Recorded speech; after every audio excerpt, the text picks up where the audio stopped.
Shalom, selamat pagi jemaat yang dikasihi di dalam Tuhan. Mari sebelum kita akan bersama-sama merenungkan kebenaran firman Tuhan, kita bersatu di dalam doa. Bapa kami yang ada di dalam surga, kami bersyukur untuk penyertaan Tuhan yang boleh menjaga dan menyertai istirahat kami sepanjang malam hari ini, sehingga kami boleh bangun pada pagi hari ini dengan kekuatan, dengan kesehatan dan semangat yang baru yang datang dari Tuhan. Sebentar kami akan bersama-sama merenungkan kebenaran firman-Mu. Mohon kiranya Allah Roh Kudus boleh membantu kami, menolong kami dapat memahami kebenaran firman Tuhan ini. Dan biarlah kami juga boleh lakukan di dalam hidup kami setiap hari. Terpujilah nama-Mu ya Tuhan, demi Yesus Kristus kami bersyukur dan berdoa. Amin. Saudara sekalian, pada pagi hari ini kita akan melanjutkan pembahasan firman Tuhan kita di dalam Ulangan 6 ayat yang ke-6 hingga ayat yang ke-25. Tetapi saya tidak akan baca keseluruhan ayatnya, hanya beberapa ayat saja.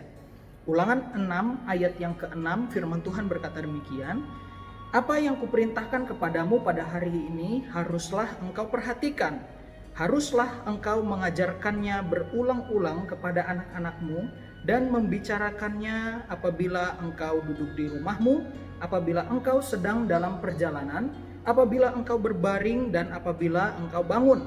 Haruslah juga engkau mengikatkannya sebagai tanda pada tanganmu, dan haruslah itu menjadi lambang di dahimu, dan haruslah engkau menuliskannya pada tiang pintu rumahmu dan pintu gerbangmu.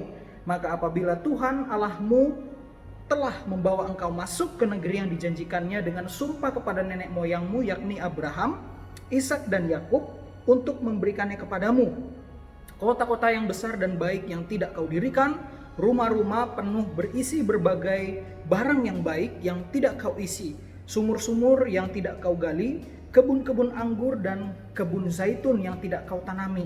Dan apabila engkau sudah makan dan menjadi kenyang, maka berhati-hatilah supaya jangan engkau melupakan Tuhan yang telah membawa kamu keluar dari tanah Mesir, dari rumah perbudakan. Engkau harus takut akan Tuhan Allahmu, kepada Dia, dan haruslah engkau beribadah, dan demi namanya haruslah engkau bersumpah." Sedemikian jauh pembacaan firman Tuhan bagi kita pada pagi hari ini. Jemaat yang dikasihi di dalam Tuhan, pernahkah saudara sekalian tidur di sebuah acara atau momen yang penting dalam kehidupan saudara? Entah mungkin saudara tidur di dalam rapat yang penting, atau ketika di sekolah, atau ketika kita sedang mengikuti seminar, bahkan ibadah di gereja saudara. Saya pernah, waktu itu saya tidur di dalam sebuah momen yang penting, yaitu retreat perpisahan angkatan saya di saat saudara.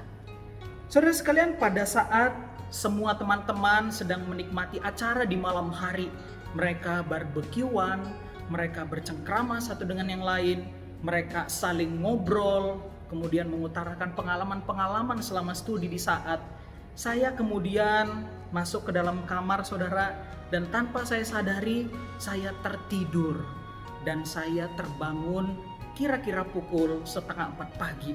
Saudara sekalian, saat saya membuka mata, saya melihat teman-teman di sekitar saya sudah pada tidur, dan kemudian saya hanya duduk sendiri di dalam kamar itu dan merenungkan, andai saja saya membuat alarm untuk membangunkan saya, pasti saya tidak akan menyesal seperti saat ini.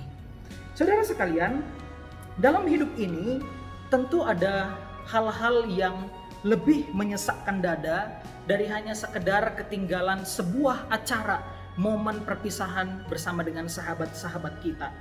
Hal-hal itu berkenaan dengan kehidupan spiritual kita, kehidupan kerohanian kita, relasi kita bersama dengan Tuhan kita. Dalam hidup ini saudara, kalau kita renungkan, bukankah seringkali manusia lupa sama Tuhan? Malam sebelum tidur mungkin kita tidak lupa untuk berdoa saudara. Tetapi di dalam doa kita itu orientasinya tidak lagi untuk meminta kehendak Tuhan, tetapi justru di dalam doa itu isinya hanya berupa permintaan-permintaan yang fokusnya hanya berpusat pada diri kita sendiri. Atau mungkin saudara sekalian, di dalam kehidupan pelayanan yang kita jalani, mungkin secara lahiriah terlihat kita seperti melayani Tuhan saudara. Tetapi sesungguhnya fokus daripada apa yang kita lakukan itu adalah untuk membangun image diri kita di depan orang lain. Dan kemudian yang kita layani itu bukan Tuhan, tetapi diri kita sendiri. Atau saudara, di dalam perencanaan bisnis kita, di dalam pekerjaan yang kita jalani, mungkin saja perencanaan yang kita lakukan tidak lagi melibatkan Tuhan. Seperti di dalam khotbah hari doa malam yang kemarin saudara sekalian. Proses kehidupan seperti demikian ini bisa berlangsung sangat panjang dan lama. Sampai-sampai saudara sekalian, kita sebagai manusia lupa kapan terakhir kali kita menikmati relasi yang intim bersama dengan Tuhan kita. Saudara sekalian, hingga saat akhirnya kita mulai lelah mengayuh sepeda kehidupan ini, dan akhirnya kita berhenti dan tersadar bahwa ternyata apa yang sudah kita jalani sejauh ini kita salah arah dan kita salah jalan.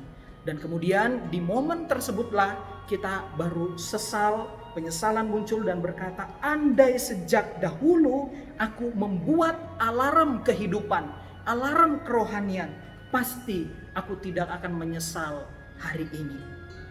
Saudara dan jemaat yang dikasihi di dalam Tuhan, kira-kira kehidupan seperti apa sih yang Tuhan inginkan di dalam hidup kita?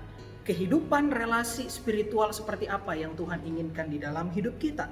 Saudara sekalian, Tuhan menginginkan sebuah kehidupan di mana kita terus-menerus mengingat akan Tuhan kita dan mengasihi Tuhan kita, dan agar kita dapat menjadi saksi, memberikan dampak buat orang-orang yang ada di sekitar kita. Ada sebuah kutipan dari sebuah buku yang menuliskan demikian, saudara. Mengapa kita gagal dalam hal ketaatan? Jawabannya karena kita berasumsi bahwa jika kita tahu, maka kita pasti melakukan hal tersebut. Hal ini adalah salah. Contohnya begini, saudara. Kita tahu bahwa kita harus berolahraga dan makan makanan yang sehat. Tetapi ternyata dalam realitanya tidak selalu demikian. Kita mengabaikan olahraga dan kita mengabaikan makanan yang sehat. Dan akhirnya rapor kesehatan kita jelek, saudara sekalian. Firman Tuhan yang kita baca di dalam Ulangan 6 ayat yang ke-6 sampai ayat yang ke-13 tadi berbicara atau dimulai dengan sebuah kalimat penegasan bahwa umat percaya diminta untuk tidak hanya mengetahui perintah untuk mengasihi Allah seperti di dalam khotbah atau renungan pagi hari sebelumnya yang dibawakan oleh guru Injil Vikalia, tetapi saudara sekalian, perintah untuk mengasihi Allah itu harus masuk di dalam hati kita. Bukan hanya sekadar pengetahuan yang masuk di dalam otak kita, tetapi pengetahuan itu harus turun ke dalam hati kita dan mengendap di dalam hati itu. Kalau kata orang Palembang, harus masuk nian, saudara. Maka dari itu, saudara sekalian, di ayat yang ke-6, frasa di dalam bahasa Inggris lebih tepat untuk menerjemahkan kalimat ini. Di sana dituliskan, and these words, dan kalimat-kalimat ini dan perkataan ini, which I command you today shall be in your heart. Yang kuperintahkan, yaitu Musa perintahkan kepadamu hari ini, harus tinggal diam di dalam hatimu. Terjemahan ini tidak kita dapatkan di dalam terjemahan bahasa Indonesia, saudara. Bagaimana caranya agar perintah yang untuk mengasihi Tuhan ini bisa masuk dan menjadi falsafah hidup atau pandangan hidup di dalam kehidupan kita sebagai umat percaya? Mari saya ceritakan sebuah ilustrasi, saudara. Suatu kali ada seorang bernama Parto. Dia hendak pergi ke pekerjaan pada pagi hari itu naik gokar. Ketika dia naik gokar, saudara, si supir gokar itu memutar sebuah lagu, yaitu judulnya Pamer Bojo. Wah, lagunya menantang ini, saudara. Dan ternyata si Parto ini gak suka dengan lagu Pamer Bojo ini. Dan akhirnya ya sudahlah ya, mau kayak gimana lagi, dia gak bisa komen banyak juga. Dia turun dari gokar dan kemudian dia masuk ke dalam kantor, dia melakukan aktivitasnya di sana. Ketika siang hari, tiba-tiba teman satu kantornya itu memutar satu lagu dengan speaker yang keras yang judulnya adalah Pamer Bojo juga, dan diulang terus-menerus, saudara sekalian. Si Parto ini sangat benci mendengar lagu itu. Pas dia pulang ke rumah, saudara, akhirnya setelah hari yang panjang itu, dia beres-beres, dia kemudian beberes, dia mandi, dan tanpa dia sadari, saudara, saat dia sedang mandi, Parto menyanyikan sebuah lagu pamer bojo, saudara. Apa pesan cerita ini? Sesuatu yang terus didengar, sesuatu yang terus diulang, lama-lama akan nancep dan menempel di pikiran kita.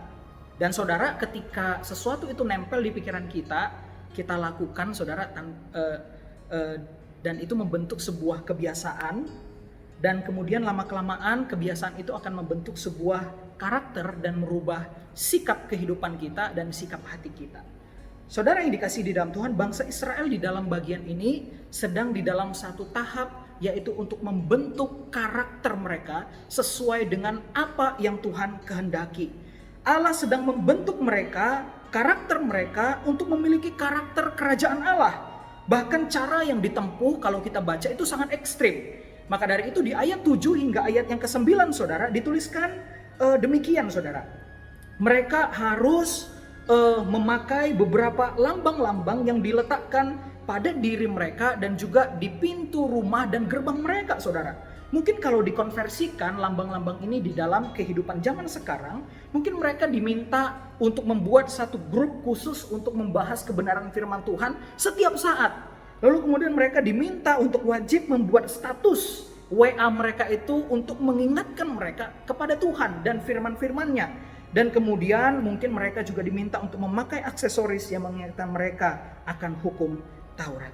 Saudara sekalian, semua lambang ini berperan untuk membentuk habit, untuk membentuk pola pikir, untuk membentuk konsep dan falsafah hidup bangsa Israel saat itu, agar mereka tidak jatuh di dalam penyembahan berhala dan kehidupan karakter yang menyimpang dari apa yang Tuhan inginkan. Saudara bisa baca di ayat yang ke-12 hingga 15. Apa kemudian aplikasinya di dalam kehidupan kita hari ini? Saudara, firman Tuhan memberitahukan kepada kita agar kita belajar untuk mengingat Dia dan mengasihi Tuhan dan melakukan perintahnya di dalam kehidupan kita setiap hari. Mengingat Allah dan mengasihi Allah itu bukan hanya sekedar perkataan mulut kita, tetapi yang Tuhan inginkan agar kita mengasihi Dia dengan keseluruhan hidup kita, dengan hati kita yang terarah dan terfokus kepadanya. Bagaimana cara untuk mencapai itu, saudara? Apakah dengan memakai aksesoris Kristiani di tubuh kita? Atau kita membawa Alkitab kemanapun kita pergi? Tentu tidak demikian, saudara. Memang tidak ada salahnya ketika kita memakai aksesoris itu. Tetapi yang paling penting, yang paling esensi adalah, saudara, bagaimana sikap hati kita kepada Tuhan, itu yang Tuhan lihat dan Tuhan perhatikan. Ingat, saudara sekalian, Yesus bahkan pernah menegur orang-orang Farisi dan ahli Taurat. Mereka bukannya kekurangan lambang-lambang yang mereka tempelkan pada tubuh mereka. Mereka tidak kurang di dalam sikap perilaku setiap hari, saudara. Tetapi Yesus menegur mereka karena ternyata antara perilaku, antara lambang-lambang yang mereka pakai di tubuh mereka itu tidak sejalan dengan hati mereka. Tidak sejalan dengan apa yang mereka percayai itu, saudara. Maka dari itu, saudara sekalian, kembali kepada pertanyaan awal. Kira-kira di manakah posisi kita sekarang ini, saudara? Saudara, tidak ada kata yang terlambat bagi kita untuk kembali kepada Tuhan. Dan firman Tuhan hari ini mengingatkan kita tentang hal itu. Belajar untuk terus mengingat Allah sebagai Allah yang berkuasa, yang berdaulat di dalam hidup kita. Kita belajar untuk mengasihi Dia di dalam kehidupan ini. Belajar untuk terus kembali kepada firman Tuhan. Dan biarlah kebenaran firman Tuhan itu membentuk karakter kita semakin hari semakin mirip dengan karakter Tuhan kita, Yesus Kristus.